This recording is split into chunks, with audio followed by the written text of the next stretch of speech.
Hi hello ನಮಸ್ಕಾರ. ಎಲ್ಲರೂ ಹೇಗಿದ್ದೀರಾ? ಇವತ್ತು ನಾನು ನಿಮಗೆ ಈ ಹಸಿ ಬಟಾಣಿಯನ್ನು ತಿಂಗಳುಗಟ್ಟಲೆ ಹೇಗೆ ಫ್ರೆಶ್ ಆಗಿ ಇಟ್ಕೊಳ್ಳೋದು ಅನ್ನೋದನ್ನು ತಿಳಿಸ್ಕೊಡ್ತೀನಿ. ಇಲ್ಲಿ ನಾನು 1.5 ಕಿಲೋ ಆಗುವಷ್ಟು ಹಸಿ ಬಟಾಣಿಯನ್ನು ತೆಗೆದುಕೊಂಡಿದ್ದೀನಿ. ಅದನ್ನು ಕಾಳು ಬಿಡಿಸಿ ಇಟ್ಕೊಂಡಿದ್ದೀನಿ. ಇಷ್ಟು ಫ್ರೆಶ್ ಆಗಿದೆ. ಯಾರೆಲ್ಲ ನನ್ನ ಚಾನಲನ್ನು ಮೊದಲು ನೋಡ್ತಾ ಇದ್ದೀರಾ, ಪ್ಲೀಸ್ ಸಬ್ಸ್ಕ್ರೈಬ್ ಮಾಡ್ಕೊಳ್ಳಿ, ಲೈಕ್ ಮಾಡಿ, ಶೇರ್ ಮಾಡಿ, ಕಮೆಂಟ್ ಮಾಡಿ. ಇವಾಗ ನಾನು ಒಲೆ ಮೇಲೆ ನೀರು ಕಾಯಲಿಟ್ಕೊಂಡಿದ್ದೀನಿ.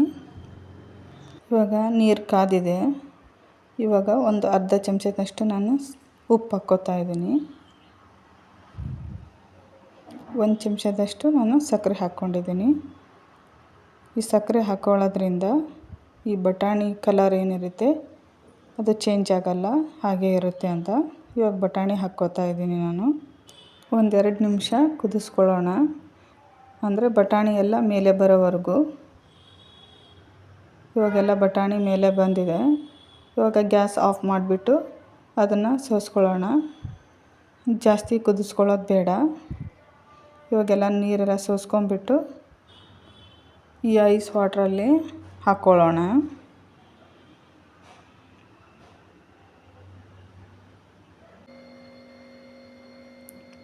ಐದು ನಿಮಿಷ ಅಷ್ಟೇ ಐಸ್ ವಾಟರಲ್ಲಿ ಬಿಡಬೇಕು. 5 ನಿಮಿಷ ಆದಮೇಲೆ ಮತ್ತು ಆ ನೀರನ್ನು ಸೋಸ್ಕೊಂಡ್ಬಿಡೋಣ.